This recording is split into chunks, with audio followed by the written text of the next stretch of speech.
صراط الذين أنعمت عليهم غير المغضوب عليهم ولا الضالين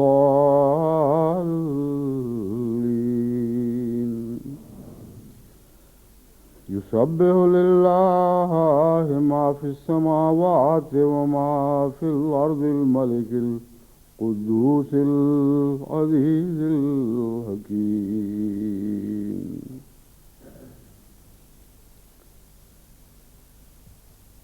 اللہ تعالیٰ ہی کی تسبیح کرتا ہے جو کچھ بھی آسمانوں میں ہے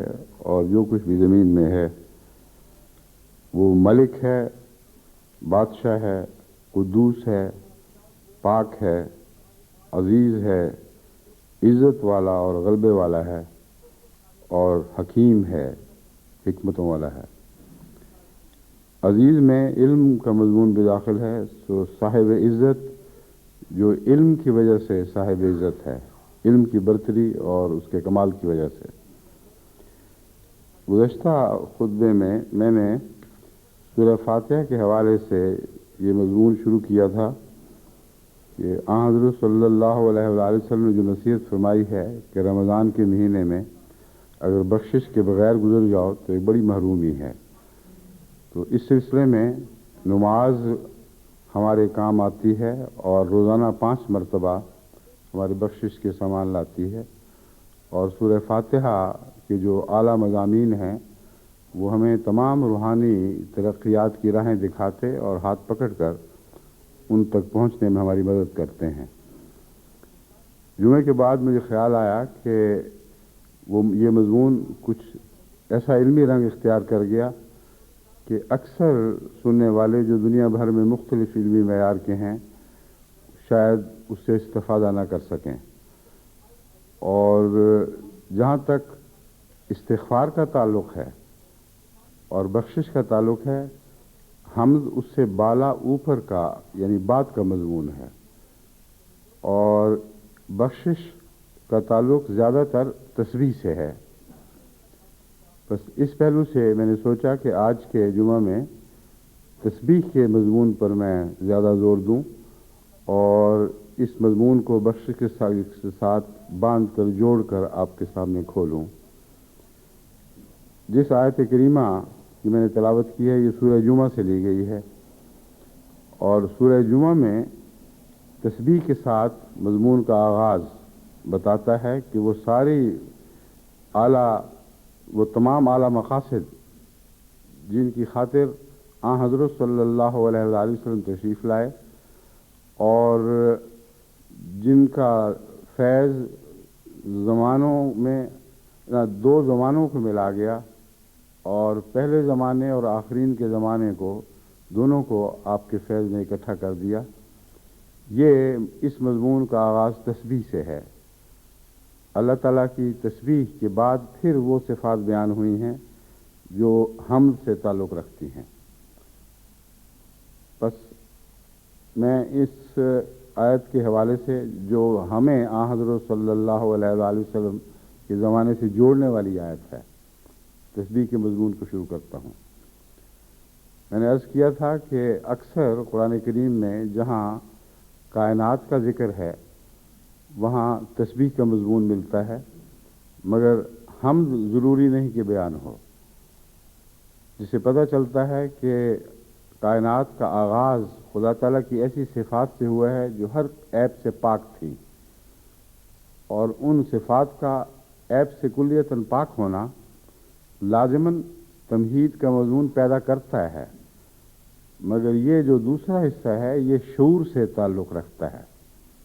زیادہ تر شعور سے تعلق رکھتا ہے. پس تسبیح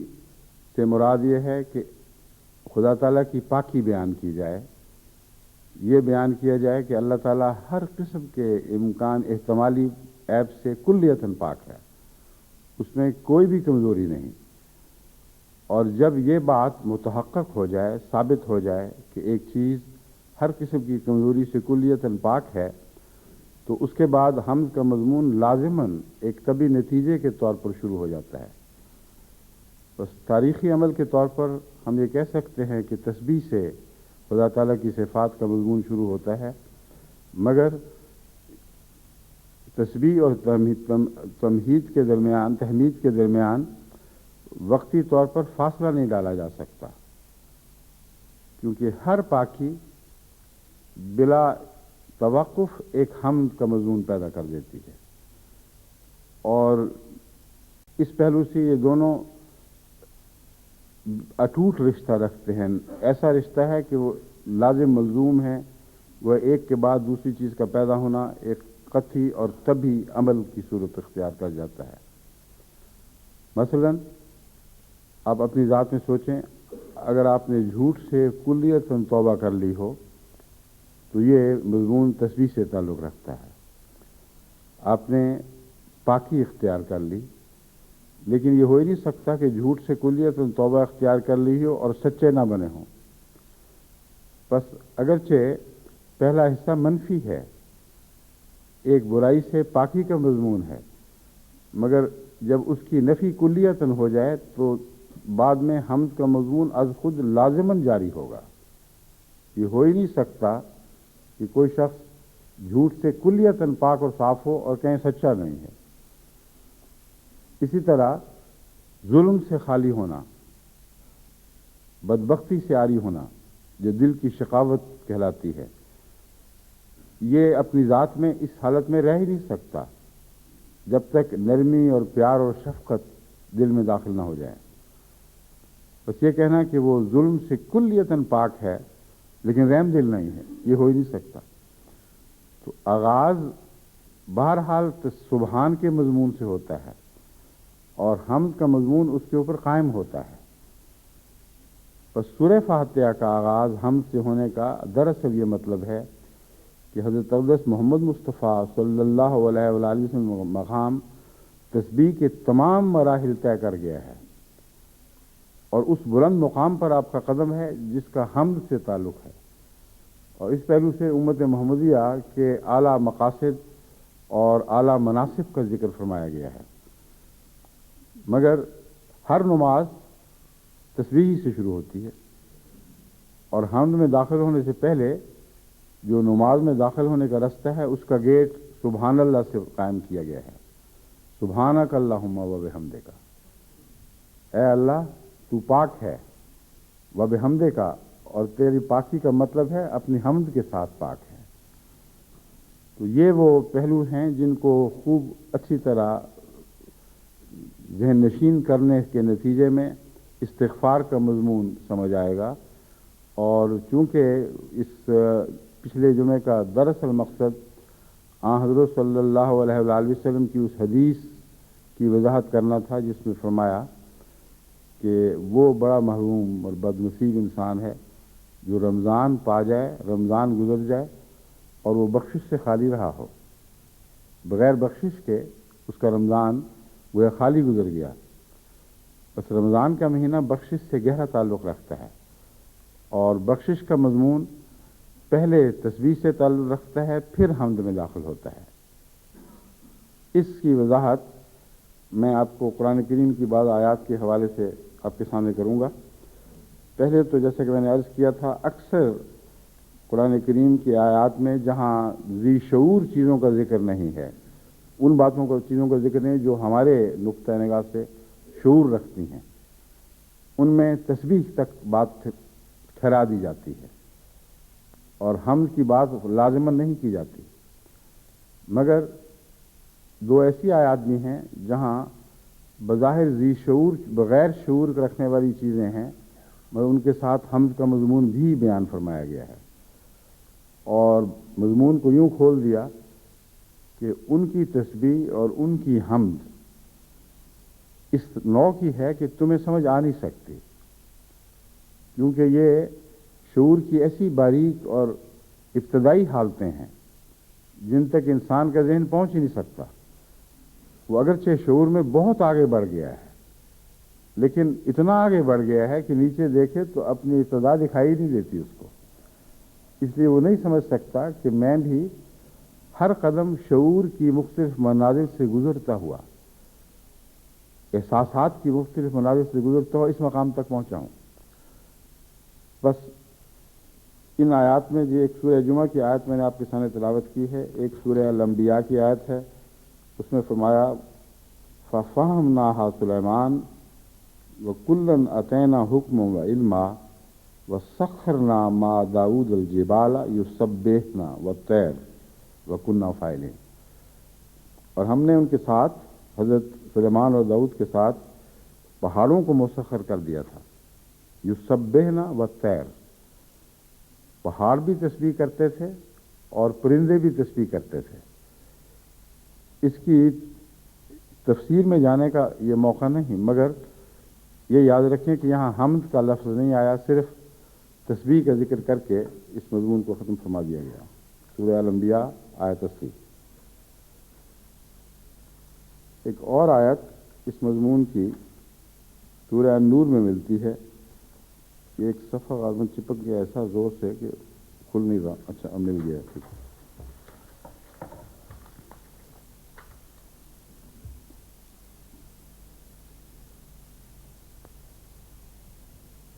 انا سخرنا الجبال معه یسبحن بالعشی والاشراق، ہم نے اس کے ساتھ پہاڑوں کو بھی مسخر کر دیا تھا، جو صبح کے وقت بھی شام کو بھی تسبیح کرتے تھے اور صبح بھی تسبیح کرتے تھے، اور یہاں بھی حمد کا ذکر نہیں ہے۔ پھر اگلی آیت ہے، سورہ نور سے لی گئی ہے، الم ترى ان اللہ یسبح له من فی السماوات والارض والطیر صافات کل قد علم صلاته وتسبیحہ واللہ علیم بما یفعلون، سورہ نور۔ کیا تو نے نہیں دیکھا کہ اللہ تعالیٰ کی تسبیح کرتا ہے جو بھی آسمانوں اور زمین میں ہے، والطیر صافات، اور صف بستہ پرندے بھی، ہر ایک نے اپنی عبادت کا رنگ سیکھ لیا۔ کل قد علم صلاتہ، ہر ایک کو معلوم ہو چکا ہے کہ اس نے کیسے خدا کی عبادت کرنی ہے، وہ تسبیحہ ہو، اور کیسے اس کی تسبیح کرنی ہے۔ واللہ علیم بما یفعلون، اور اللہ تعالیٰ جو کچھ بھی تم کرتے ہو وہ کرتے ہیں ان کا علم رکھتا ہے،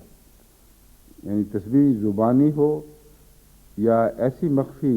زبان میں ہو جو انسان سن نہ سکے، مگر اللہ کا علم جانتا ہے، اس کے لیے سماعت کی بھی ضرورت نہیں۔ کس رنگ میں وہ تسبیح کرتے ہیں اس کا علم باری تعالیٰ سے تعلق ہے۔ ان آیات کے بعد جو وہ آیتیں جن کا میں نے ذکر کیا تھا، جس میں تسبیح اور تحمید کے مضمون کو اکٹھا بیان کیا گیا ہے، مگر انہی چیزوں کے تعلق میں جو شعور نہیں رکھتی، ان میں سے ایک سورہ بنی اسرائیل کی آیت ہے، تسبح لہ السماوات السبع والارض ومن فیہن وإن من شیء الا یسبح بحمدہ ولکن لا تفقہون تسبیحہم انہ کان حلیما غفورا، سورہ بنی اسرائیل آیت 45۔ جو کچھ بھی آسمان، 7 آسمانوں میں اور زمین میں ہے، ومن فیہن، اور جو بھی اس میں بستے ہیں، وإن من شیء، وہ اللہ کی تسبیح کرتے ہیں، جو کچھ بھی آسمانوں اور زمین میں ہے اور جو بھی ان میں بستے ہیں دونوں میں، وہ اللہ ہی کی تسبیح کرتے ہیں۔ وإن من شیء الا یسبح بحمدہ، اور کوئی بھی چیز ایسی نہیں جو خدا تعالیٰ کی تسبیح کے ساتھ اس کی حمد نہ کرتی ہو، ولیکن لا تفقہون تسبیحہم، لیکن تم ان کی تسبیح کو نہیں سمجھتے۔ یہاں حمد کے سمجھنے کی نفی پھر بھی نہیں فرمائی گئی، کیونکہ یہاں ہر چیز کو داخل کر لیا گیا ہے، اور تسبیح کے طرف خصوصیت سے توجہ دلائی کہ تم ان کی تسبیح کے انداز کو سمجھ نہیں سکتے۔ انہ کان حلیما غفورا، اللہ تعالیٰ بہت ہی بردبار ہے اور بخشش فرمانے والا ہے۔ میں چونکہ بات اور ایک بخشش کی طرف جلد سے جلد منتقل ہونا چاہتا ہوں، اس لیے اس کے ان آیات کے تفصیلی حصے سر نظر انداز کر رہا ہوں۔ پھر بجلیوں کے حوالے سے فرمایا وَيُسَبِّحُ الرَّعْدُ بِحَمْدِهِ وَالْمَلَائِكَةُ مِنْ خِيفَتِهِ، یہ کڑکتی ہوئی بجلیاں خدا کی تسبیح اس کی حمد کے ساتھ کرتی ہیں، اور فرشتے بھی من خیفتہ، اس کے خوف سے، خدا تعالیٰ کے روب کے نتیجے میں فرشتے بھی ایسی حالت میں تسبیح اور حمد کر رہے ہوتے ہیں۔ بس اب دیکھنا یہ ہے کہ اس رمضان میں تسبیح کے مضمون سے ہم کیسے فائدہ اٹھا سکتے ہیں۔ تسبیح کا جہاں تک تعلق ہے اور انسانی زندگی سے جہاں تک تسبیح کا تعلق ہے،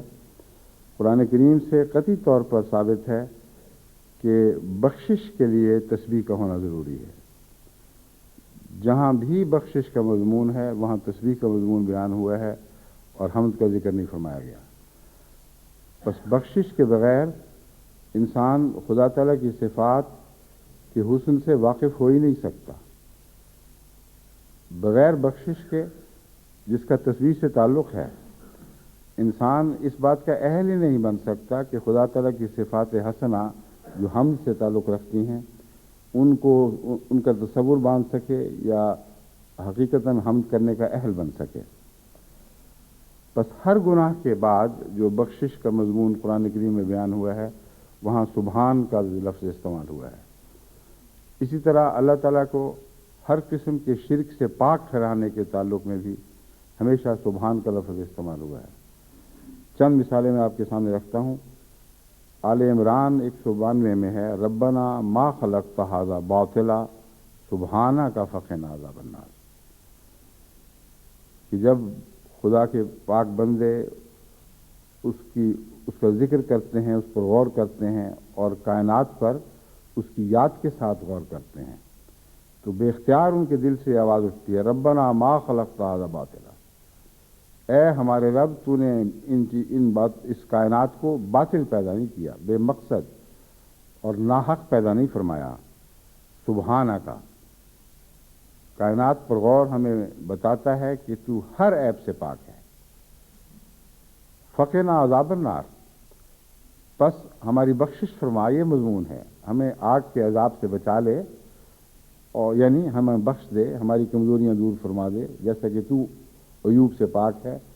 ہمیں بھی پاک کر تاکہ ہم آگ کے عذاب سے بچ سکیں۔ یہ بات خوب کھل جاتی ہے کہ بخشش نہ ہونے کے نتیجے میں انسان اپنے داغوں سے پاک نہیں ہو سکتا، اور جو داغ ہیں جن کا وہاں رہنے کا حق نہیں ان کو لازماً جلانا ہوگا، کیونکہ جو بخشش کے پانی سے اپنے داغوں کو نہیں دھوتا وہ داغ پھر جلائے جاتے ہیں، اور مادی دنیا میں بھی یہی دستور ہے۔ بس فقنا عذاب النار کا مطلب یہ ہے کہ اگر ہم اسی حالت میں رہے تو ہمارا گویا کہ زبان حال سے تقاضا ہے کہ ہمارے داغوں کو جلا دے، اور جو استغفار کا پانی جس داغ کو نہ دھو سکے اسے عذاب کی آگ ہی ہے جو جلا کر خاک کرتی ہے۔ حضرت یونس کی دعا جو بعض صوفیاء کہتے ہیں کہ یہ کرنی نہیں چاہیے، تو بہت ہی گرم دعا ہے۔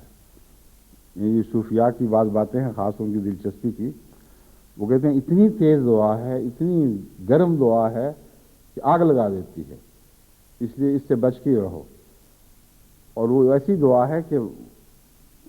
اس کے بغیر بخشش کا تصور نہیں باندھا جا سکتا، ایسی عظیم دعا ہے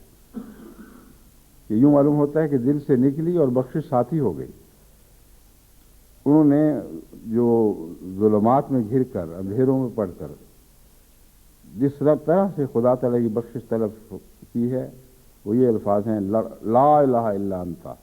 سبحانک انی کنت من الظالمین، اے میرے رب تیرے سوا کوئی معبود نہیں جس کی طرف میں جا سکوں، جس سے میں سہارا مانگ سکوں۔ سبحانہ کا شرک کی نفی سبحان کے مضمون کو رکھتی ہے، بس بے اختیار فرمایا سبحانہ کا تو ہر قسم کے شرک سے پاک ہے، ہر قسم کے عیب سے پاک ہے، انی کنت من الظالمین، میں ہی تھا جو ظالموں میں سے تھا۔ بس دیکھیں بخشش طلب کرنے کے لیے انبیاء نے بھی کیسے کیسے طریق ڈھونڈے، کیسی کیسی ادائیں اختیار کیں، جن کے نتیجے میں انسان کا دل دہل جاتا ہے اور سوچ بھی نہیں سکتا کہ اس دعا کے بعد اللہ تعالیٰ بخشش نہیں فرمائے گا۔ بس ان دعاؤں کو اپنے پیش نظر رکھیں اس رمضان میں۔ یہ محض مثالوں کے طور پر نہیں بیان کر رہا، میں آپ کو سمجھا رہا ہوں کہ ان دعاؤں سے جتنے بھی دن رمضان کے باقی ہیں، جتنی راتیں بھی رہتی ہیں، ان میں ان دعاؤں کو پیش نظر رکھتے ہوئے اپنی بخشش کے سامان کی کوشش کریں۔ پھر بنی اسرائیل میں ہے قل سبحان ربی هل کنت الا بشر رسولا۔ حضرت صلی اللہ علیہ وآلہ وسلم سے جب یہ تقاضے کیے گئے کہ تو بھی آسمان پر چڑھ اور اتر اس حالت میں کہ تیرے ہاتھ میں کتاب بھی ہو، اگر تو آسمان پر چڑھ کر دوبارہ اتر کے ہمیں نہیں دکھائے گا تو ہم نہیں مانیں گے کہ تو خدا کا رسول ہے۔ اس کے جواب میں اللہ تعالیٰ نے یہ حضرت صلی اللہ علیہ وسلم کو مضمون سمجھایا اور کہا ان کو یہ جواب دے، قل سبحان ربی، کہہ دے میرا رب ہر عیب سے پاک ہے، حل کنت الا بشر رسولا، اور میں تو محض ایک بشر اور رسول ہوں۔ اس پہلو سے اگر میں یہ بشر اور رسول ہوتے ہوئے تمہارا تقاضا پورا کروں تو یہ خدا پر عیب ڈالنے والی بات ہے۔ بس یہ تصور کہ کوئی انسان بشر بھی ہو اور رسول بھی ہو، زندہ جسم سمیت آسمان پر چڑھ جائے، یہ خدا تعالیٰ کو عیب دار کرنے والی بات ہے، کیونکہ جسمانی عروج کئی طرح سے خدا میں عیب ڈالتا ہے۔ یہ بھی ثابت ہوا کہ خدا تعالیٰ یہاں نہیں ہے، وہاں ہے جہاں جسم حرکت کر رہا ہے۔ خدا تعالیٰ کی ہماگیری پر حرف آ جاتا ہے، جہاں سے حضرت عیسیٰ جیسا کہ بیان کیا جاتا ہے انہوں نے حرکت شروع کی، کیا خدا وہاں نہیں تھا؟ اگر تھا تو پھر اوپر کیا کرنے جا رہے تھے؟ بس خدا تعالیٰ کی طرف جسمانی حرکت ممکن ہی نہیں۔ جہاں جسمانی حرکت کا تصور اللہ تعالیٰ کی ذات کے ساتھ آپ باندھیں گے، وہیں خدا کی خدائی ختم ہو جائے گی، اور بیک وقت خدا پر یقین اور اس کی طرف جسمانی حرکت کا عقیدہ رہ ہی نہیں سکتے۔ اس تفصیل میں جانے کی ضرورت نہیں، اشارتاً میں نے آپ کو بتا دیا یہ موقع ہے اس کا، لا الہ الا اللہ سبحان ربی حل کنت الا بشر رسولا، کہ اللہ جو ہر عیب سے پاک ہے، اس کی طرف کوئی جسمانی حرکت ممکن نہیں ہے۔ جہاں جسم نے ایک جگہ چھوڑی اور خدا کی طرف جانے کے نام پر دوسری جگہ گیا، وہاں خدائی بعض جگہوں میں، کائنات بعض جگہوں میں خدائی سے خالی ہو گئی۔ پھر باغ والے لوگوں کا ذکر کرتے ہوئے اللہ تعالیٰ فرماتا ہے کہ وہ باغ والے بدنصیب جو راتوں کو چھپ کر جاتے تھے، منہ دھیرے جاتے تھے باغ میں تاکہ غریب لوگ حصہ نہ پالیں، وہ جو اپنے باغ کو دیکھ کر اپنی حمد کے گیت تو گاتے تھے کہ ہم نے بڑا کمال کر دیا، مگر استغفار نہیں کرتے تھے، اور جب یہ کہتے تھے کہ ہم یہ فصل حاصل کر لیں گے تو اللہ تعالیٰ کا حوالہ نہیں دیتے تھے کہ اللہ چاہے گا تو ہم حاصل کر لیں گے۔ جب وہ ایک صبح اپنے باغ میں پہنچے تو دیکھا کہ وہ سارا باغ کٹا پڑا ہے اور اس میں سے کچھ بھی باقی نہیں رہا۔ ایسی کوئی آسمانی آفت وہاں پھر گئی، جیسے خوفناک بعض دفعہ بگولے ایک فصل کو تباہ کر دیتے ہیں۔ جو بھی آسمانی آفت کا حال تھا، اس نے صبح تک کچھ بھی باغ کا باقی نہیں چھوڑا، تمام باغ زمین پر کٹا ہوا گرا ہوا پڑا تھا، یا تمام فصل کٹی پڑی تھی۔ اس پر پھر آخری طور پر جب انہوں نے توبہ کی طرف رجوع کیا تو سورہ القلم میں یہ ان کے حوالے سے بیان ہے، قالوا سبحان ربنا انا کنا ظالمین، انہوں نے کہا پاک ہے ہمارا رب، ہم ہی تھے جو ظلم کرنے والے تھے۔ گویا ہم نے اپنے ظلم کا نتیجہ دیکھا ہے، خدا تعالیٰ کی طرف سے کوئی ظلم ہم پر نہیں ہوا۔ اور حضرت موسیٰ کے متعلق بھی یہی الفاظ، اس سے ملتے جلتے الفاظ استعمال ہوئے ہیں جب آپ نے یہ خدا تعالیٰ سے اس خواہش کا اظہار کیا کہ مجھے اپنا چہرہ دکھا۔ اللہ تعالیٰ نے فرمایا تو مجھے نہیں دیکھ سکتا، جہاں تک جسمانی آنکھ کا تعلق ہے تو مجھے نہیں دیکھ سکتا۔ ویسی بات ہے جیسے خدا کی طرف جسمانی طور پر عروج ممکن ہی نہیں ہے، کیونکہ اس کی لطافتیں اس نوع کی ہیں کہ نہ جسم ایک جگہ سے حرکت کر کے دوسری جگہ خدا کی طرف کے قریب ہو سکتا ہے، نہ نظر اس کو دیکھ سکتی ہے کیونکہ وہ لطیف سے لطیف تر ہے۔ تو حضرت موسیٰ نے اپنی سادگی میں، جیسا کہ ان کی ساری زندگی اس قسم کے سادہ بے تکلف سوالات سے بھری پڑی ہے، اللہ تعالیٰ سے جو ان کا رشتہ ایک خاص انداز کا ہے، تو انہوں نے کہا میں نے دیکھنا ہے تجھے۔ اللہ تعالیٰ نے فرمایا تو مجھے نہیں دیکھ سکتا، ہاں اگر تیرا اصرار ہے تو میں پہاڑ پر اپنی ایک تجلی کرتا ہوں، اگر یہ پہاڑ باقی رہ گیا تو پھر تو مجھے دیکھ سکے گا۔ اور جب تجلی ہوئی تو حضرت موسیٰ بے ہوش ہو کے جا پڑے اور تجلی کی حالت بھی نہیں دیکھ سکے۔ ایسا جلوہ تھا کہ سوائے غش کے حضرت موسیٰ کے اس سے کچھ بھی نہیں آیا۔ فلما افاقہ، جب افاقہ ہوا، ہوش آئی، تو کہا سبحانک تبت الیک، اے میرے تو پاک ہے اللہ، میں تیری طرف توبہ کرتے ہوئے آتا ہوں، میری غلطی تھی جو میں نے یہ مطالبہ کیا۔ وانا اول المومنین، میں دیکھ تو نہیں سکا مگر ایمان لانے والوں میں اول ہوں۔ اب میں نے ایسا جلوہ دیکھا ہے کہ اس کے بعد تیری تسبیح کے وہ مرتبے مجھ پر روشن ہوئے، وہ مقامات مجھ پر روشن ہوئے کہ اس پہلو سے میں تجھ پر ایمان لاتا ہوں۔ اور اول المومنین کا مطلب یہ نہیں کہ زمانے میں پہلا، بلکہ انہوں نے کہا کہ میں اس مقام میں پہنچ چکا ہوں، اس مقام تک پہنچ گیا ہوں کہ اپنے دور میں میں پہلا مومن شمار ہونا چاہیے، مجھے پہلا مومن شمار ہونا چاہیے، یعنی یہ اول المومنین میں یہ دعویٰ ہے۔ اور واقعتاً اپنے دور میں اور اپنی شریعت میں آپ اول المومنین ہی تھے۔ یہ مراد نہیں کہ حضرت ابراہیم اور حضرت محمد صلی اللہ علیہ وسلم سے بالا آپ کو ایک مقام عطا کیا گیا جس کی طرف اشارہ فرما رہے ہیں۔ یہ ساری باتیں تسبیح کے ذکر میں نے آپ کے سامنے رکھی ہیں۔ بہت کثرت سے تسبیح کے حوالے قرآن کریم میں موجود ہیں، مگر میں نے چند چنے ہیں۔ اب میں آپ کو دوبارہ نماز کی طرف متوجہ کرتا ہوں کہ دیکھیں، نماز میں داخل ہونے اور سورہ حمد تک پہنچنے سے پہلے، الحمد تک پہنچنے سے پہلے، پہلا دروازہ اور گیٹ ہے جس کے کھلے بغیر آپ حمد تک جا ہی نہیں سکتے، وہ سبحانک اللہم کا ہے۔ اور پھر فرمایا وَبِحَمْدِکَ، اے اللہ تو پاک ہے، ہر عیب سے پاک ہے،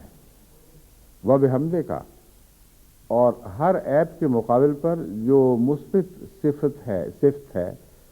جو حمد کہلا سکتی ہے، وہ تیرے اندر لازماً شامل ہے، یعنی تیری تسبیح اور تیری حمد کے درمیان کوئی فاصلہ نہیں۔ تسبیح کا مضمون سمجھیں تو حمد کا مضمون از خود روشن ہوتا چلا جائے گا۔ بس اس رمضان مبارک میں سبحان کے مضمون کو سمجھیں، اور آن حضرت صلی اللہ علیہ وآلہ وسلم نے جو سب سے عظیم خدا تعالیٰ کا ذکر بیان فرمایا ہے، جس کے متعلق فرمایا کہ اللہ تعالیٰ فرماتا ہے کہ یہ دو کلمے جو ہلکے پھلکے ہیں زبان پر، بہت وزنی ہیں اللہ کے نزدیک۔ ان میں بھی یہی باتیں جو جوڑ کر بیان فرمائی گئی ہیں، سبحان اللہ و بحمدہ سبحان اللہ العظیم۔ اب یہ دو کلمے ہیں چھوٹے چھوٹے سے، مگر ان میں حیرت انگیز گہرائی کے ساتھ تمام عارفانہ مضامین جو خدا کے تعلق میں ذہن میں آنے چاہیے وہ بیان فرما دیے گئے۔ سبحان اللہ، اللہ ہر عیب سے پاک ہے، لیکن محض عیوب سے پاک نہیں، وبحمدہ، بلکہ اپنی حمد کے ساتھ۔ اب جب میں نے پہلے بیان کیا کہ اگر عیب سے پاک ہوں تو اس کے مقابل پر جو حمد کی مثبت صفت ہے وہ از خود انسان میں پیدا ہونی چاہیے، تو یہ ایک ایسا کوئی ایسا قاعدہ کلیہ نہیں ہے کہ ہر صورت میں ضرور دکھائی دے. مثلا ایک شخص مردانہ صفات سے عاری ہوتا ہے اس لیے کہ وہ، یا پاک ہوتا ہے اس لیے کہ مردانہ صفات سے ہی عاری ہوتا ہے. ایک عورت بھی ایسی ہو سکتی ہے، یعنی اس کی پاکیزگی اس کی مجبوری کا دوسرا نام ہے. بس وبحمدہ کا مضمون ان معنوں میں بھی لازماً صادق آنا چاہیے کہ جب ایک برائی سے پاک ہوں تو پھر حمد کے اندر سفر شروع کریں،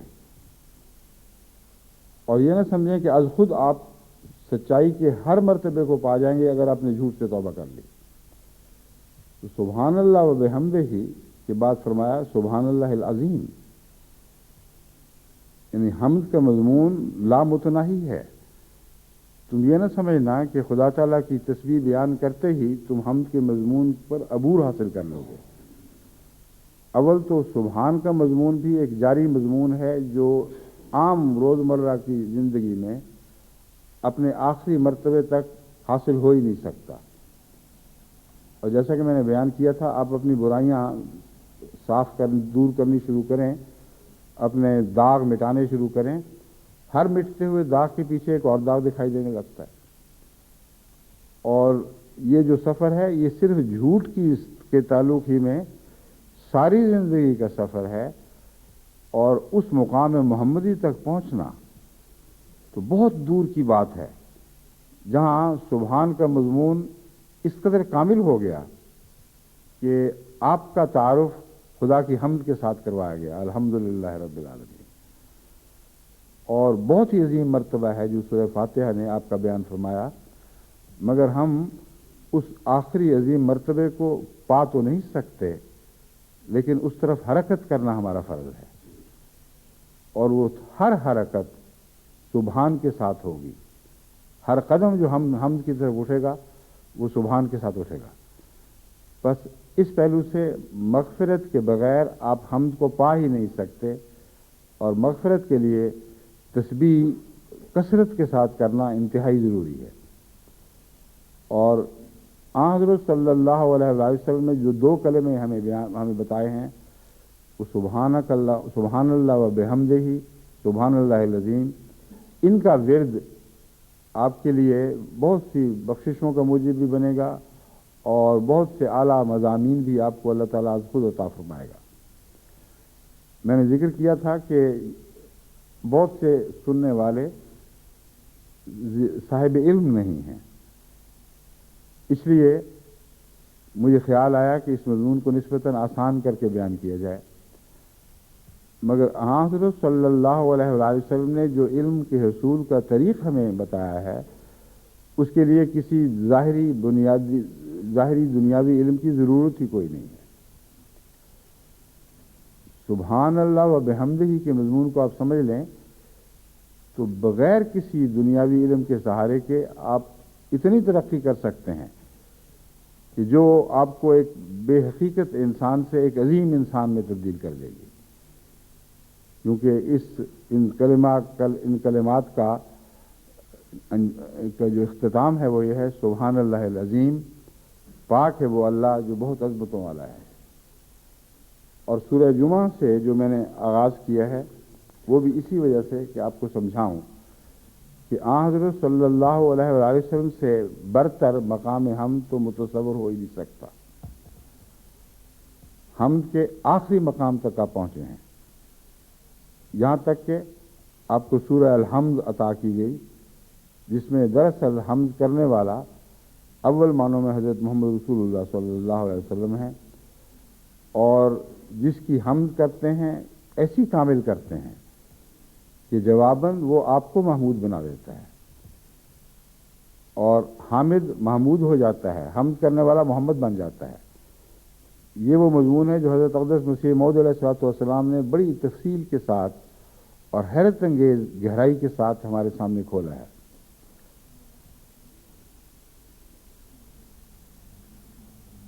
لمبے عرصے تک کھڑا نہیں رکھنا چاہیے یہاں،